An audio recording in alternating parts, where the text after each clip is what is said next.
Olá e seja bem-vindo a mais um episódio do Inovecast, aquele podcast aqui na Suíça que faz você pensar um pouco mais sobre a sua vida espiritual, sobre o marketing digital, sobre temas incríveis, temas interessantes e importantes para a nossa vida.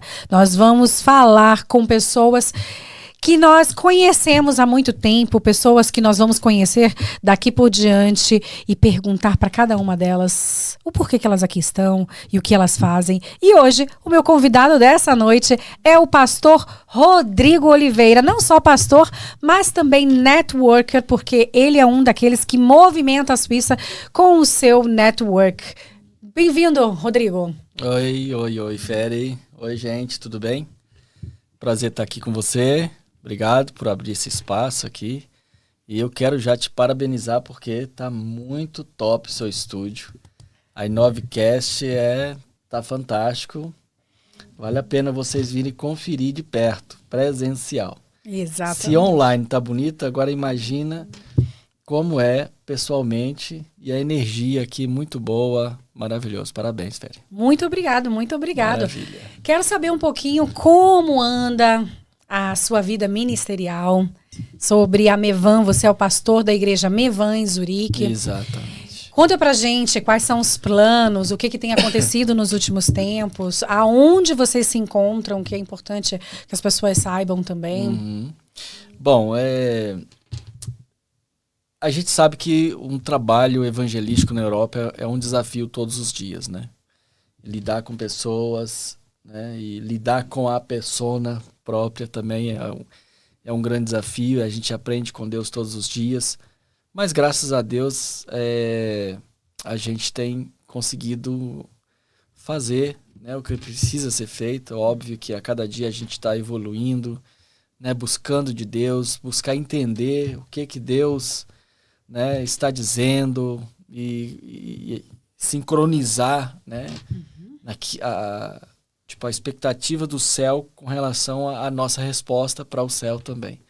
Né? É manifestar os céus na terra e desfrutar desse pedaço do céu aqui na terra. E vocês se encontram, vocês se encontram aqui em Zurique, e aonde vocês se encontram? Olha, nós estamos aqui no coração de Zurique. Nós estamos no coração, bem no centro, né, praticamente. Perto da Stauffacherstraße, que é a Ankerstraße, 122. Você vai chegar até ao Volkshaus e logo em frente ao Volkshaus você vai ter uma bifurcação. Ali você passa pela bifurcação e a igreja se encontra, uma igreja suíça junto com a igreja brasileira. Isso. E conta pra gente um pouquinho como é que tudo isso aconteceu e qual é a sensação de estar junto com uma igreja suíça. Porque eu acredito que muitos pastores que aqui vivem têm essa dificuldade de estar junto com a cultura, que é a cultura deles aqui. Conta um pouquinho pra gente. Então, quando nós falamos assim sobre a igreja suíça, né, nós pensamos vem logo aquela ideia da igreja reformada, né, aqui na Suíça, em outros países na Europa também tem um hábito de sublocar os horários. A gente está vindo de uma transição desde o início, né, desse ano, praticamente, janeiro. Final do ano. Já no final do ano. A gente vem de uma transição, a gente tinha um local próprio, né? E com o local próprio, obviamente, os custos são mais altos, há grandes desafios, mas a gente estava conseguindo avançar. Porém, uma mudança que houve de imobiliária, né? E os aumentos de aluguéis aqui na Suíça, que vocês sabem que é absurdamente caro. Nos condicionou a fazer uma transição. A gente teria que ir para um outro local.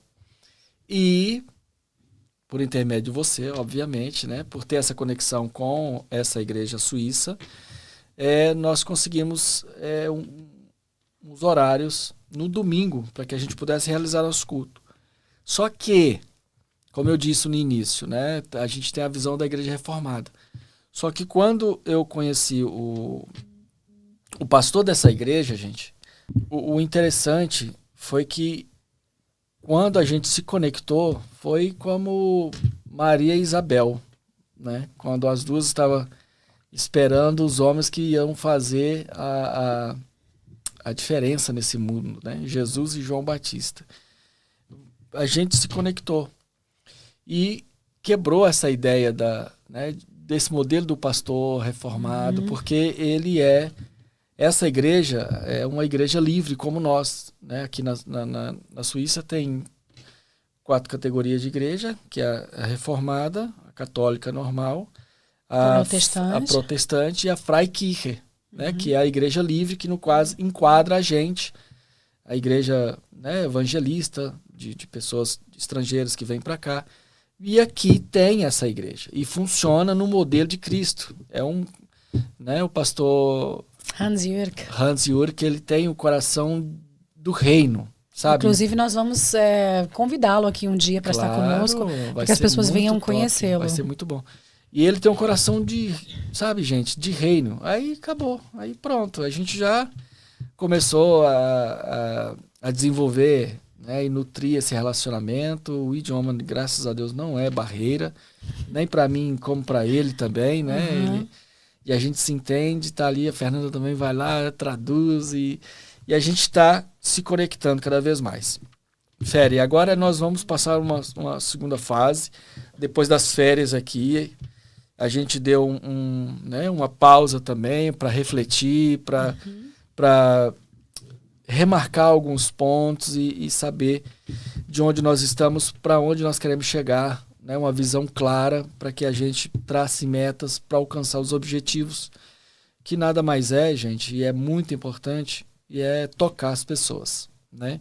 Com a mensagem de Cristo, a mensagem de salvação, de libertação. Haja vista que ainda há muitas pessoas que querem estar aprisionadas, sabe? Eu vou falar bem sério, tá encabressada. Sim. E você me conhece, eu não sou esse tipo de pastor para poder dominar sobre a vida das pessoas, porque eu era assim, eu dominava sobre as pessoas, eu, judiava das pessoas. E, né, psicológico, ainda bem que eu não te conheci dessa forma. É o sistema, é só olhar a sua volta, você vai ver como tem homens e mulheres que se intitulam líderes e manipulam pela palavra, usurpa da fé das pessoas. Mas, infelizmente, tem gente... Uma vez eu ouvi um pastor pregando em Portugal, entendeu? Em Portugal, ele falou que as pessoas amam a mentira, sabe? Vestida de verdade, do que a verdade nua e crua. Sim. Sabe, Fernanda? Perceber que vocês, como pastores, até mesmo, são humanos como qualquer um outro, que vocês não são super-heróis, porque certeza. A maioria das pessoas veem vocês como pastores e líderes, ou veia também os líderes, que o líder não pode errar, o líder não pode fazer nada, o líder não pode se divertir com a sua família, ir a um bom restaurante, fazer coisas boas. E as pessoas, eu vejo isso também, que as pessoas estão acostumadas com aquela... Você veio para o evangelho para ser livre, mas na realidade você é escravo de um pastor, de uma doutrina, e isso é muito feio. Sabe o que eu percebo na vida dos crentes hoje, nesse tempo de hoje, é que eles mudaram somente a roupagem. Sai da escravidão da religião, né, do pecado, do se dar ao mundo, ao pecado, porém se submete a um jugo imposto por aqueles que se intitulam líderes e aproveita desse poder que a gente tem de fato. Um líder tem poder sobre as pessoas, né? Ou para fazer com que ela vá para frente, como Jesus sempre fez. O modelo de Cristo é isso, é preparar para impulsionar, para avançar, para enviar, né? E não para poder usar essas pessoas, aprisioná-las e usurpar mesmo da fé delas. Pronto, então o meu propósito é que a gente seja uma igreja livre de verdade, porém com responsabilidades. Aí é onde respeito. Respeito, né? O respeito ele precisa ser mútuo, né? A comunicação. Então, é um desafio. É um desafio viver isso. Mas se a gente não entrar nesse caminho que Jesus ensinou, que essa é a essência da igreja de Cristo, ser livre e ser autônomo, responsável, porque Deus vai responsabilizar cada um de nós pela nossa fé e pelas nossas ações. Entendeu? Porque se eu digo que tenho fé, Então o meu corpo ele tem que dar essa resposta. Então a gente vê muitas pessoas falando que tem fé, falando em nome de Deus, mas... Sim. É uma capa de mentira, é uma capa de religiosidade, é uma capa de eu tenho superpoderes porque eu falo em línguas ou porque eu oro e pessoas caem, outras coisas mais. Exatamente. E essas pessoas acabam vivendo essa mentira. É uma farsa. Né? É um fake Cristo na vida dela. Sabe, me lembra aqui agora, né, o Espírito Santo, porque quando você lê a Bíblia, quando você vem à memória, é o Espírito Santo de Deus que te lembra. Moisés passou por isso. Teve um momento que Deus já tinha cortado aquela, né, um elo com ele ali, e toda vez que ele descia do monte para poder comunicar ao povo que Deus tinha falado com ele, o rosto dele brilhava. Mas chegou um tempo, ele tinha que colocar um lenço, assim, um véu. Um véu, perfeito. Um véu, para quê? Para que o povo não perceba que o rosto dele já não brilhava mais. Entendeu? Então, se aconteceu isso com Moisés, imagina com cada um de nós. E Moisés, assim, estava muito perto, muito mais perto. Era Moisés, né? Um homem que... Deus e ele era carne e unha ali. Mas isso, gente, não é querendo alfinetar ninguém, é uma reflexão. É uma reflexão, sabe? Como eu quero dizer? É uma forma de você fazer uma autoanálise. Porque se eu não tomar cuidado, eu vou cair nesse, sabe? Nesse laço que a mente, entendeu? Acaba nos condicionando. Sim. E a gente sabe que quem manipula a mente é o inimigo. Que ele está ao nosso derredor, né? Aqui tá você, aqui tá os anjos de Deus que acampam ao nosso redor, e aqui, ao derredor, o inimigo. Ele anda bramando como leão, buscando uma oportunidade, uma falha nossa, para poder nos pegar na nossa falha. E nessa nossa falha, que é a nossa fraqueza, ele vai fazer o quê? Ele vai lançar o dardo na nossa mente. Porque se ele alcança a sua mente, ele alcança seu corpo. Mas se a sua mente está sendo nutrida com a palavra, com os pensamentos de Deus, de Cristo, né, os propósitos de ser um cristão na Terra, você vai errar menos. Tá? Não vou falar que você não vai errar, vai virar um santo, que é mentira. O único que tem o poder de tornar você, um santo e aprovado é Jesus, quando ele vier, e tornar esse corpo que é corrupto, tá? Em um corpo incorruptível. Ele vai nos revestir da glória dele. Então, a nossa caminhada e a nossa esperança, expectativa, Fernanda, é que a gente alcance essa graça de chegar nesse dia e ser aprovado. Sim. Tá entendendo? Ser aprovado. Sabe, irmãos? Ser aprovado é receber galardão, é recompensa pelas suas obras. Não é salvação. Jesus não vai te perder para Satanás nunca. Nunca, nunca, nunca. Porém, tem os níveis de recompensa. Entendeu? Ser salvo é uma coisa, ser salvo e receber galardão é outra. Tá entendendo? Nossa. O reino de Deus é organizado e é justo. Sim. Deus é justo. Sim. Né? Então a gente precisa se esforçar um pouquinho mais. Então, nessa nova etapa, a partir do dia 1º de setembro agora, né, próximo mês, e vai calhar justamente num domingo, né? Sim. Nós vamos fazer uma grande festa de primícias, vamos celebrar ao Senhor. Então, vocês são nossos convidados, vocês, né? Porque muita gente vai estar assistindo esse vídeo. Então, faço questão que vocês venham estar conosco, celebrar e venham ser livre na verdadeira liberdade com que Cristo nos libertou. Sim. Amém? João 8,32 diz: e conhecereis a verdade, e a verdade vos libertará. Sim. Tá bom? E a verdade não é a Bíblia, não. A verdade é Cristo. Dia 1º de setembro, nós vamos estar iniciando, né, esse restart aqui. A gente passou um tempinho de férias aí, né, respeitando o tempo de cada um, e agora vamos arregaçar as mangas e vamos trabalhar. Dentro de uma visão, da missão, do propósito, zelando, né, e velando pelos valores e princípios que Jesus deixou para a gente como legado.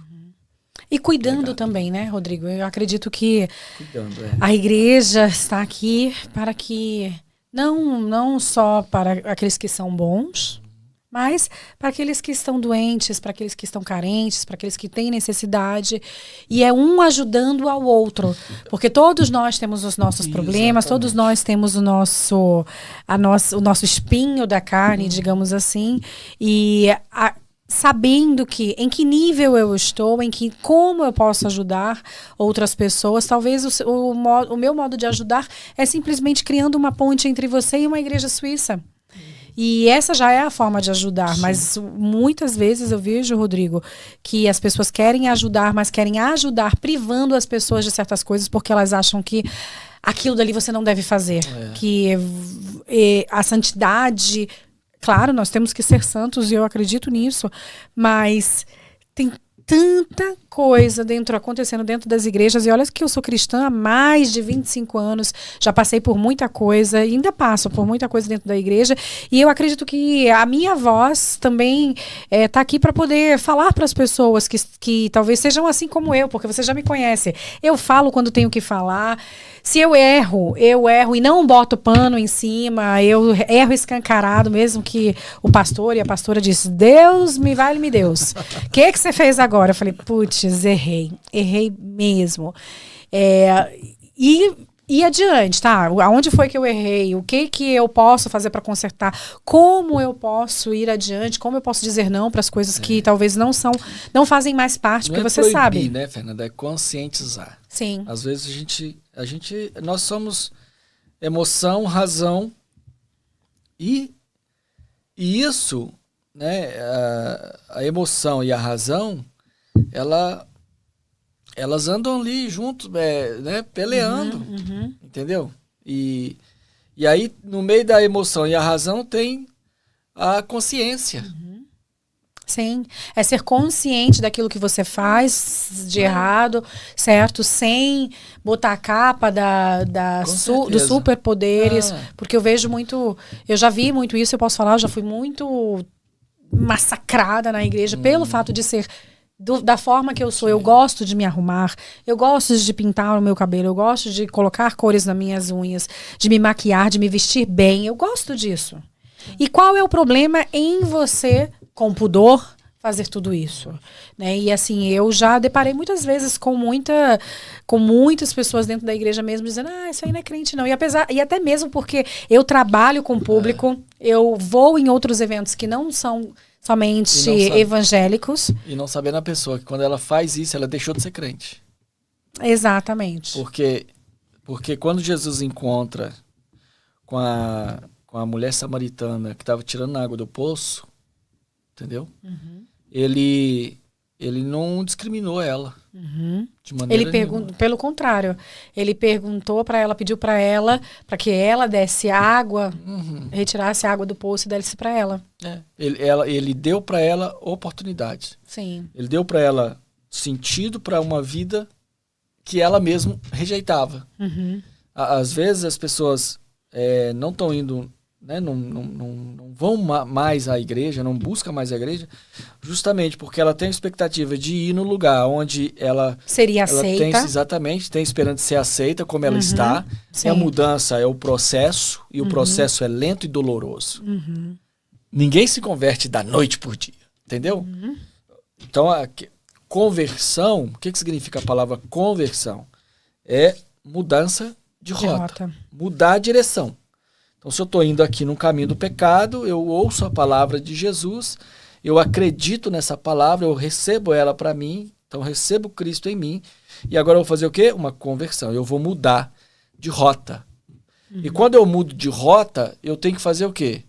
Eu tenho que recalcular. Eu tenho que fazer avaliações, entendeu? Eu tenho que ver se eu tenho combustível. Eu preciso realinhar muita coisa. Sim. Entende? Então eu vou ter que fazer o quê? Vou ter que ir viajando, né? De pouco em pouco. De pouco em pouco. Passo. Entendeu? Degrau após degrau. Porque tudo é novo. Sim. Entendeu? E eu tenho muitas dúvidas, eu preciso aprender. Então, sabe o que a minha palavra para vocês, e eu falo para mim, se fosse assim, eu acho que a galera que caminha comigo tivesse essa consciência, a gente estaria mais tempo junto. É que entender que ninguém dentro da comunidade é melhor do que o outro. Sim. Ninguém é melhor do que o outro. Tema muito bom. Independente do seu cargo, independente do seu nível de instrução, sabe? Então, assim, cada um tem um talento e cada um precisa granjear esse talento, respeitando um ao outro, na vocação que foi chamado e fluir no que foi chamado. Mas tem muita gente que quer fluir naquilo que não foi chamado. Quando você não entra no lugar onde não é chamado, você é o quê? Você é uma pessoa oferecida. Então, se você está se oferecendo, você é oferecido, você não tem valor. E não vai servir bem. Por quê? Porque todo oferecido, ele tem uma expectativa de reconhecimento. E você nunca será reconhecido por aquilo que você não foi chamado para fazer. Uau. Tremendo, viu? Entendeu? Tremendo. Então você... eu tô sofrendo porque eu não sou reconhecido na minha igreja. Eu não sou isso, aquilo. E papapá. E não sei o que. Então não sei o que. Meu pastor não presta. Meu pastor é isso. É fulano de tal. Não liga pra mim. Oh, my God. Gente, o pastor, a pastora, os líderes também têm outras coisas. Claro. Aqui na Suíça, principalmente. Quem está nos vendo aí no Brasil, muitos pastores vivem da igreja. Mas aqui na Europa... é completamente diferente. São poucos os pastores que vivem da obra. A maioria deles tem um trabalho... E lá, eles são pagos para servir o povo e são inacessíveis. Muitos deles. Só chega a eles quem está ali em cima.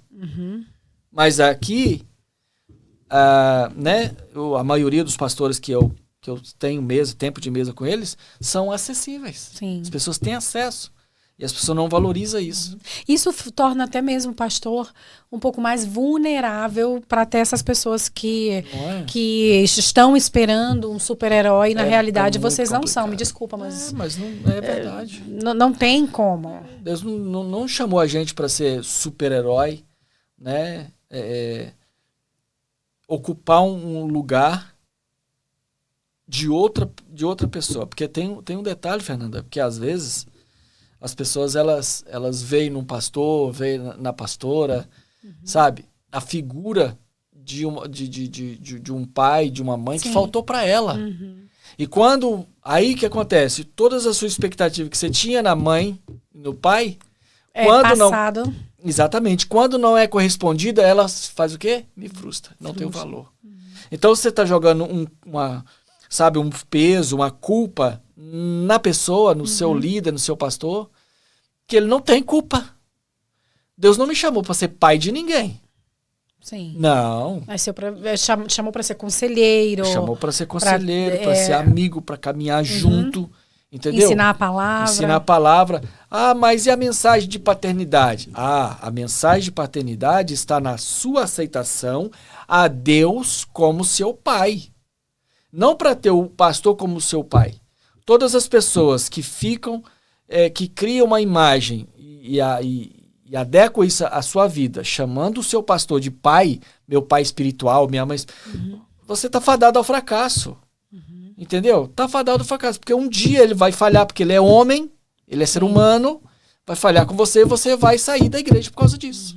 Ou você tem a consciência de que aquela pessoa que você escolheu como pai espiritual, como mãe espiritual, porque eu digo, eu me converti e eu tive uma mãe espiritual que orava comigo todo o tempo, que estava ali, só que eu também sabia e reconhecia de que ela era uma pessoa normal.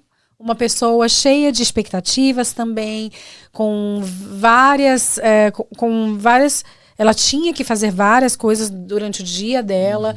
Então, assim, eu tenho que entender a outra pessoa. Então, eu acredito que tá tudo bem se você tem alguém como pai e mãe espiritual, mas que você não coloque toda a sua expectativa, dependência sobre ela, e que essa pessoa se torne um Deus na Terra. Porque a partir do momento que se torna um Deus na Terra, você já... acabou, você deixou de crer naquele que realmente é Deus soberano sobre tudo. Sabe por quê, Fernanda? Já aconteceu comigo também. Que com a Cris, Porque imagina, você é minha filha espiritual. A gente tá muito tempo junto ali, tal. Chega um novo na casa. A gente vai dar atenção para aquele novo. Só que você já reparou que toda vez que nasce uma criança, o irmão mais velho fica sentido? Fica um pouco de lado, sentido. Entendeu? Por quê? Porque a atenção agora é dividida. Sim. E ele quer atenção só para ele. Sim. É isso que acontece no mundo espiritual, né? Nessa realidade que eu estou dizendo. Sim. Sobre entender o que é paternidade, o que é a filiação. Sim. E assim, você falando sobre isso, me vem em mente de um caos que aconteceu há pouco tempo, que você também sabe do que se trata, e eu imagino dessa forma. Se chegou um novo convertido à nossa igreja, se chegou alguém para agregar valor, eu que já estou há muito tempo, ou há mais tempo caminhando com vocês, eu tenho que ficar feliz. Uau, graças a Deus! Chegou alguém mais para botar a mão no arado, para poder dividir talvez o peso, muitas vezes que nós levamos como líderes, né, da igreja. Então, cara... Que bom, seja bem-vindo! O que você faz? O que você gosta de fazer? Você faz a mesma coisa que eu? Poxa, legal, então vamos caminhar juntos? Eu vou te mostrar o que eu faço e você pode trazer ideias de como você faz e nós montarmos algo saudável para que as duas pessoas possam exercer exercer o seu chamado. Eu trabalho na casa. O trabalho na casa. O trabalho de casa nunca acaba. O trabalho dentro da igreja também nunca acaba. Sim. Graças a Deus, quando vem mais um. Falei, pô. Aí o pastor, ele fala, que bênção, vai chegar mais um para agregar. E aí, em vez de ser 2, aí o outro começa... Sabe, recuar. Não fala, não comunica, não acontece expressa. Aqui não, tá, gente? Na Suíça isso não acontece. Não aconteceu na nossa igreja, não acontece na sua igreja. Imagina. Então, como eu digo, Fernanda, se a gente tem essa consciência de que nós precisamos nutrir relacionamento e amar de verdade um ao outro, entendeu? Como nós gostaríamos de ser amados, a gente vai conseguir estar unidos por um propósito, né? E juntos pelo reino. Sim. Sabe? O que nos une tem que ser mais forte do que qualquer coisa que poderia vir para nos separar. Sim. E se é para Deus, por Deus e para Deus, como é que eu não vou ficar feliz se vem digamos, o grupo de louvor? Vamos colocar aí o grupo de louvor, que é sempre muito bem, né? Todo mundo quer, quem canta e quem não canta muitas vezes quer estar ali também, né? Só a graça, mas tudo bem. Chega uma pessoa nova, é afinada, sabe cantar. Os outros ficam, vamos ver. Claro que eu sei que tem todo o seu tempo, nós precisamos conhecer a pessoa. Tudo isso deve ser. Ter disciplina. Você conhecer. Treinar, participar de ensaio. Exatamente, mas a maioria das pessoas ficam mimizentos. Como pode ser? Agora ela vai solar.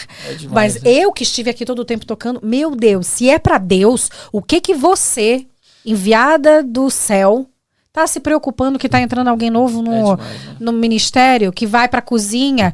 E aí eu costumo dizer também, Rodrigo, que nós não implementamos isso ainda, mas eu acredito que nós venhamos a implementar. Ninguém, assim, debaixo do meu chamado que eu tenho de liderança dentro da igreja, junto com os pastores, claro, e com o ok dos pastores, eu acredito que ninguém deveria exercer qualquer cargo de liderança primeiramente, sem antes ter limpado a cozinha, ido limpar o banheiro, servir. Antes de estar lá em cima, antes de estar lá na frente. Tudo bem que eu sei que as pessoas têm dons e cada pessoa tem um dom maravilhoso, mas por que você só quer... E eu já passei por isso, tá? Que os bonitos do louvor estavam ali, chegavam na hora, sentava ali, tocava. Quando nós dávamos o almoço, eram os primeiros que estavam ali na frente com o prato na mão, mas nunca pegou uma vassoura para limpar o banheiro. Nunca pegou um prato, nós tínhamos que estar pedindo, olha, tem como você pegar o seu prato e botar na máquina de lavar? Tem como você nos ajudar? Então, como é que você vai servir desta forma? Não tem jeito. Então, assim, eu particularmente costumo dizer, se você não aprende a servir no pouco, primeiramente, a servir naquele lugar que ninguém te enxerga, você não serve para servir lá na frente. no altar. E aí eu costumo, né, conversar com vocês, de dizer, os próximos nós talvez vamos errar muito ainda, mas talvez os próximos nós não vamos errar tanto. Claro. De fazer com que a pessoa aprenda o valor de servidão. Sim, isso é cultura da igreja. Essa é uma cultura dentro da congregação. Quando os discípulos de Jesus, né, eles formularam o modelo da igreja congregacional, eles estabeleceram pessoas para cada função ali, né, para desenvolver ali, para que a igreja crescesse, sarada, e todos tinham tudo em comum. Essa é a cultura da igreja. E que todos entendam que temos que ter tudo em comum. Se é para trabalhar, vamos trabalhar juntos. Se é para fazer, vamos fazer juntos. Sabe, eu sou adepto a isso. Porque eu sei como é ruim, sabe, ter a sensação de ser pau mandado, de ser menosprezado. Tá entendendo? Sim. Então, mas é isso, Fernanda. Existe uma cultura do reino que ela transcende nações, tempo e estado de qualquer, circunstância, situação, para avançar. Se quer estar junto, então aceite, essa cultura, a cultura do reino. Não é a doutrina da igreja, sabe? Não é uma regra, sabe? Eu aprendi com o nosso pastor Luiz Hermínio que o lugar que tem muita regra não tem relacionamento.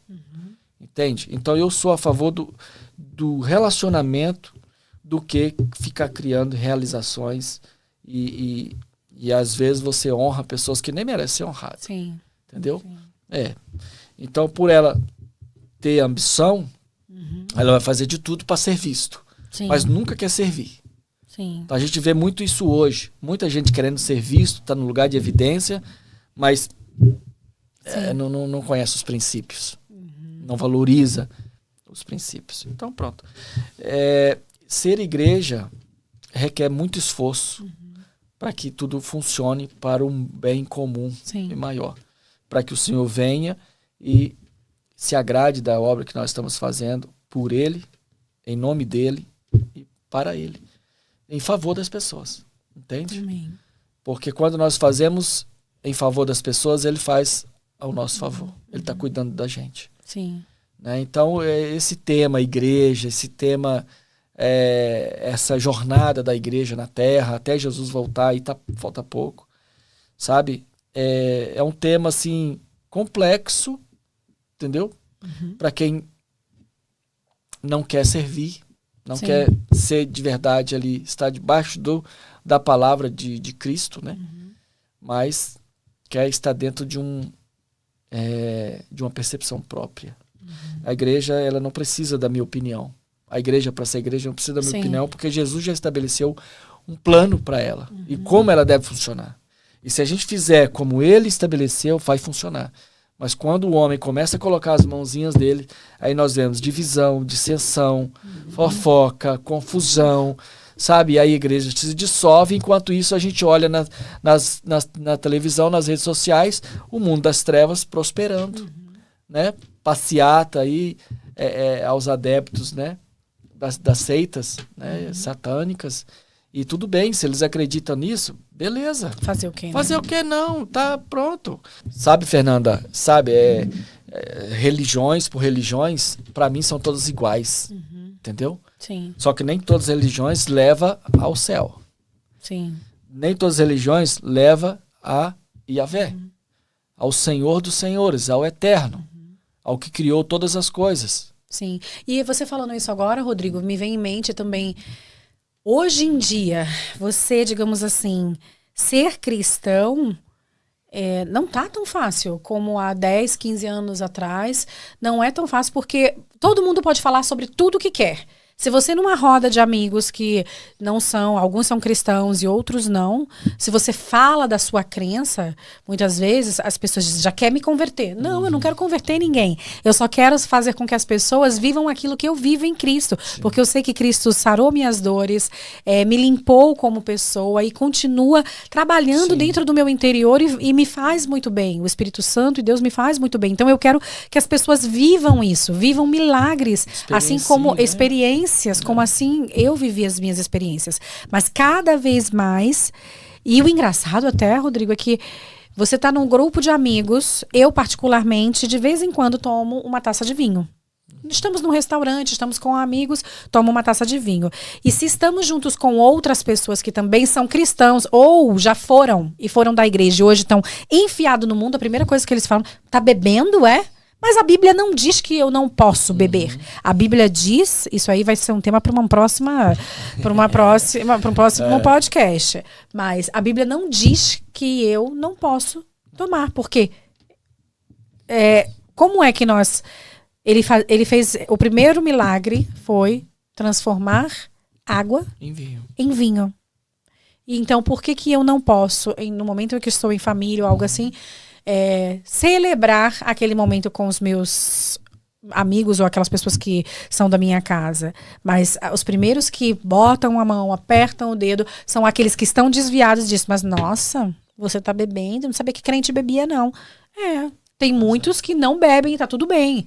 Mas eu, particularmente, vocês podem falar o que você quiser, enfiar o pau em mim, falar, tô cagando e andando pra vocês, na verdade. Porque de vez em quando é isso. Olha, ele já diz, oh meu Deus, começou ela.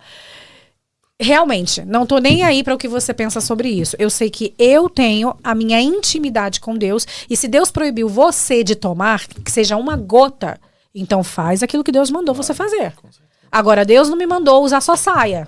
Se Deus mandou você usar sua saia, vestido, use somente a sua saia e o seu vestido. Mas não queira fazer disso uma ordem para as outras pessoas. Uma regra. E nivelar a santidade desta pessoa, porque ela não faz a mesma coisa que você faz. Um dos grandes erros de crente é associar santidade com comportamento. Não tem nada a ver. Entende? E quando Jesus fala sobre santidade, Fernanda, ele está falando sobre obediência.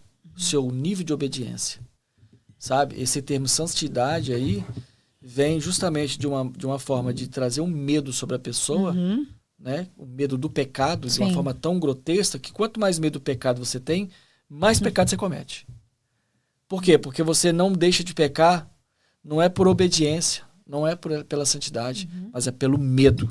Medo de ser repreendido, medo de ser rejeitado pela santidade de Deus e não ver a face de Deus. Sim. Mas você tem que focar no quê? No obedecer ao Senhor, porque obedecer é melhor do que sacrifício. Entendeu? Então é isso, vive a sua vida em Cristo, segue o modelo de Jesus, congregue, busque uma igreja onde você se sinta bem, onde você vai servir de verdade, porque no momento certo Deus vai te exaltar. Espere o seu tempo. Cada um tem um tempo determinado para todas as coisas. Cada um. Deus estabeleceu um tempo de provação, de sucesso. Assim como a gente tem um tempo de nascer e um tempo de morrer. Você está entendendo? Então, nós temos também um tempo de Deus na nossa vida para viver o sobrenatural. Agora, você só não pode se acomodar. Entendeu? Buscar, né? Você tem que buscar, tem que se movimentar, tem que fazer algo aí, porque o corpo parado ele falece, né? Ele morre. Como eu estava dizendo, né? Você busque viver a sua vida não se comparando com nenhuma pessoa, com religião nenhuma. Compare sua vida com a de Cristo. E como é que eu comparo a minha vida com a vida de Cristo? Conhecendo a biografia dele. Lendo, buscando conhecimento na palavra, na escritura. Sabe? Busque conhecimento de Jesus através da leitura da Bíblia. As pregações é boa? É boa. Agora lembre que toda pregação é sempre uma experiência do pregador. É uma experiência. E essa mesma experiência do pregador, Deus quer dar ela para você também. Por isso que Jesus ensina. Olha, entra para o seu quarto, fecha a porta e ali você fala com Deus em secreto e no momento certo ele vai tornar público para a glória dele. Entendeu? A sua vida de obediência e retidão a ele. No quarto, em oração. Você sozinho, você com seu filho, com sua filha, você com seu esposo, com sua família. Então dedique sua vida em servir ao Senhor. E assim você vai conseguir servir aos homens como se estivesse servindo a Deus. Essa é a mensagem de Jesus. Incrível. Amém? Muitíssimo obrigado, Rodrigo. Foi um prazer ter você aqui junto comigo. Eu que agradeço, Fere. Inovecast. Esse vai ser um de vários podcasts que nós vamos estar fazendo juntos, falando sobre a Bíblia, sobre acreditar, sobre Deus. Tem muito assunto bom pra gente falar aí, viu? E muito nós vamos estar mais vezes aqui. Então, se você gostou, dá o like. E se não gostou, dá o dislike também. Escreve lá pra gente, porque a gente aguenta receber de vez em quando umas... Não gostou não, passa pro lado, bora. Exato. Não, mas escreve lá que não gostei, que foi uma porcaria. Pode escrever que não tem problema não. Mas eu sei que essa mensagem que nós trouxemos aqui é uma mensagem para o teu coração. E mande para os seus amigos. Fale sobre a nossa igreja, fale sobre o nosso podcast. Eu vou ficar encantada de receber uma mensagem sua do que você achou do podcast, junto com o Rodrigo Oliveira, pastor da Igreja Mevan, Zurique. Obrigadão, gente. Deus abençoe. Obrigado, Fere.